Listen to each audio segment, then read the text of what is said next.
غزہ سے متعلق چند باتیں پیش کرنی ہیں۔ آپ کو معلوم ہے غزہ کے حالات بہت زیادہ خراب ہو چکے ہیں، اور جو ویڈیوز آ رہی ہیں یہ بھی سوشل میڈیا ہے، تھوڑا بہت ایکٹیو ہے تو ہم تک خبریں پہنچ جاتی ہیں۔ اگر یہ ایکٹیو نہ ہوتا تو وہ تو ان بیچاروں پہ جو ظلم ہوتا ہے دنیا کو نظر بھی نہیں آتا وہ کیا ہو رہا ہے۔ اب اس میں جو بدترین ظلم ہو رہا ہے، لوگ کہتے ہیں کہ ہم آزاد ہیں اور ہم کچھ کر نہیں پا رہے۔ اصل بات یہ کہ آزاد صرف غزہ کے لوگ ہیں، ہم آزاد نہیں ہیں۔ آزاد اس کو نہیں کہتے کہ آپ کھا رہے ہوں، پی رہے ہوں، گھوم رہے ہوں۔ آزاد اس کو کہتے ہیں کہ آپ کی پالیسیاں آپ کی مرضی کی ہیں یا کسی اور کی مرضی کی ہیں۔ اس وقت ہمارے جتنے بھی حکمران ہیں اور جتنے ہمارے ممالک ہیں، بلکہ مسلمان اوور آل، ان کی مثال نبی صلی اللہ علیہ وسلم نے دی صحیح حدیث میں کہ تم سمندر کے جھاگ کی طرح ہوگے، یعنی کوانٹٹی میں بہت زیادہ، مگر جیسے سمندر کا جھاگ ہے نا، اس کی کوئی حیثیت نہیں ہوتی، وہ دور ہے۔ اب ظاہر ہے جو بھی تھوڑا سا بھی درد دل رکھتے ہیں ان کے جذبات ہیں، اور بننے چاہیے جذبات ان ویڈیوز کو دیکھ کے کہ ہم کیا کریں۔ لوگ علماء سے بھی پوچھتے ہیں کیا کریں۔ حضرت مفتی تقی عثمانی صاحب کا بہت واضح فتویٰ ہے کہ جو جتنے قریب ہے اس پر اتنا ہی جہاد فرض ہے۔ ان میں سب سے پہلے تو ان کے جو قریبی ممالک ہیں وہ، نہیں تو پھر ان کے قریب، اسی طرح سے جہاد فرض عین ہوتا چلا جاتا ہے۔ لیکن انڈیویجولی انسان کیا کرے کہ آپ اکیلے طور پہ کہیں بھی جانے کی کوشش کریں گے، آپ کو بارڈر ہی کراس نہیں کرنے دیا جائے گا۔ آپ کی حکومت آپ کو بارڈر کراس کرنے دے گی، اگلا کنٹری آپ کو پکڑ لے گا۔ اس لیے جذبات میں کوئی الٹا سیدھا کام نہ کریں۔ لوگوں میں غیرت ہے، ایک جذبہ ہے جس کی وجہ سے وہ بائیکاٹ کر رہے ہیں۔ اچھی بات ہے، غیرت لوگوں کو مجبور کر رہی ہے کہ ہم کیوں ان کی مصنوعات خریدیں، ہم کیوں ان کو فائدہ پہنچائیں، لیکن توڑ پھوڑ کا عمل نہ کریں۔ اس سے کوئی اسرائیل کو کوئی نقصان نہیں ہے اس توڑ پھوڑ سے۔ اس سے آپ کی اپنی املاک تباہ ہو رہی ہیں، اور آپ کے جو لوکل اس میں کام کر رہے ہیں ان بیچاروں کا بیڑا غرق ہو رہا ہے۔ یہ نہیں کہ ہم کچھ کر نہیں سکتے تو غلط کرنا شروع کر دیں۔ اب ایک آپ کو یاد ہوگا ماضی قریب میں یہ جو ہوتے ہیں نا، یہ ڈمپر، ان سے کچھ ایکسیڈنٹ ہوئے اور ان کی غلطی سے ہوئے، لوگوں نے پکڑ کے مارا کوٹا۔ اب اپنی یہ غصہ لوگوں نے ہر ڈمپر والے پہ نکالنا شروع کر دیا ہے۔ یہ تو غلط ہے بھائی، وہ بھی انسان ہے، اس کو بھی کمانے کا حق ہے۔ یہ تو نہیں کہ کوئی بھی ڈمپر والا گزرے گا، پھر فیک کچھ ایسی ویڈیوز بھی آ رہی ہیں جو اس میں غلط کمنٹس لوگوں کے ہوتے ہیں۔ اب ڈمپر کے سامنے بائک ہے، اس نے بائک اڑا دی، بائک پہ بندہ نہیں ہے، وہ اس کو روکنے کے لیے، کیونکہ روکیں گے اور جلائیں گے تو وہ تو بھاگے گا نا۔ پھر اس پہ ویڈیو یہ بنائی کہ دیکھو موٹر سائیکل والے کو کچل کے چلا گیا۔ میں نے جب وہ ویڈیو دیکھی میں بھی بہت حیران کہ یار یہ تو اس کو تو پکڑنا چاہیے تھا۔ بعد میں پتا چلا وہ اس کو روکنے کے لیے بائکیں اسے راستہ بلاک کیا ہوا تھا اس کا، تاکہ اس کو گھیر کے ڈمپر کو جلا دیں۔ بھائی وہ ڈمپر جلنے سے کس کو نقصان ہوگا؟ تو جو غلط کر رہا ہے اس کے خلاف بائیکاٹ کرو، جو نہیں کر رہا اپنی غصہ، یہ تو نہیں کہ آپ کو ظالم نہیں مل رہا تو مظلوم ہی کو پکڑ کے مارنا شروع کر دیں آپ، یا جو ظالم نہیں ہے اس پہ اپنا غصہ نکالنا شروع کر دیں۔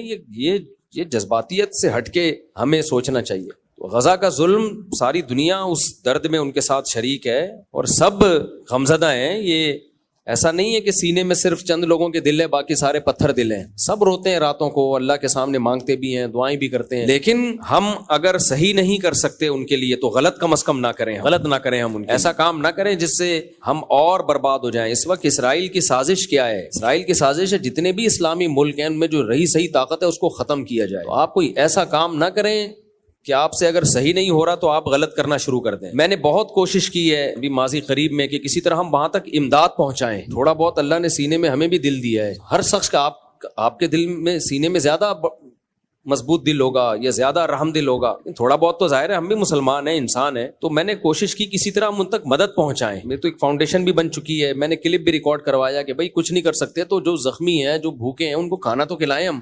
لوگ کہتے ہیں ہم کچھ نہیں کر سکتے تو پیسوں سے تعاون کر لیں ان کے ساتھ۔ تو میں نے بھیجی ہے بہت، الحمدللہ بہت جتنا ہم سے ہو سکا ہم نے ان کے لیے ان کی مدد بھیجی ہے، جتنا ہم سے ہو سکا۔ یہ سب لیگل وے میں کام ہوتا ہے، اللیگل کام ہم کر نہیں سکتے۔ اللیگل کام ایک دفعہ ہوتا ہے، اس کے بعد زندگی بھر کے لیے آپ کچھ بھی نہیں کر سکتے، پھر جیلیں ہو جاتی ہیں اور پابندیاں لگ جاتی ہیں۔ تو ایسا اللیگل کام آدمی کیسے کرے جو اس کے بعد کسی کام کے قابل ہی نہ رہے؟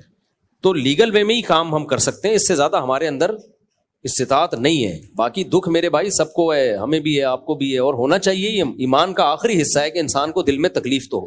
اور ایک بات، ان نا امیدی کی باتوں میں ایک امید کی بات، دیکھو اتنا سا علاقہ ہے اور کیا کچھ ظلم ان کے اوپر ہو رہا ہے، لیکن وہ ڈٹے ہوئے ہیں۔ میں نے جو جنگی امور کے ماہرین ہیں ان سے سنا ہے کہ کبھی بھی فضائی بمباری کر کے نہ کسی علاقے پہ قبضہ نہیں کیا جا سکتا۔ فضائی بمباری کر کے ہمیشہ اس کے لیے زمینی فورس چاہیے ہوتی ہے، جو آرمی چاہیے ہوتی ہے جو زمین پہ جائے۔ تو جہاں زمین کا معاملہ آتا ہے وہاں ان بدبختوں کو شکست ہوتی ہے، زمینی فورس کا جہاں، کیونکہ جو تیار ہے موت کے لیے اس پہ فتح ممکن نہیں ہے، اس کو نہیں فتح کیا جا سکتا۔ تو ایسا لگتا ہے کہ یہ معاملہ اب جائے گا تیسری جنگ کی طرف، جنگ عظیم کی طرف، تھرڈ ورلڈ وار کی طرف جائے گا یہ معاملہ، کیونکہ انہوں نے اگر دبنا ہوتا ہوتا تو وہ بہت پہلے دب چکے ہوتے. وہ کہہ رہے مار دو بھائی, سب کو مار دو. یہ ہماری آزمائش ہے اللہ کی طرف سے کہ ہم کیا کر رہے ہیں ایسے موقع پہ. وہ تو جنگ جیت چکے ہیں. جیتنا کسے کہتے ہیں بھائی, ان کے بس میں جو تھا انہوں نے کر لیا ہے. کتنی بربریت, اور اسلام دنیا میں بہت تیزی سے پھیلنا بھی شروع ہوا ہے ظلم. اور دیکھو کافروں میں بھی کچھ درد دل رکھتے ہیں, سارے ایک جیسے کافر نہیں ہوتے.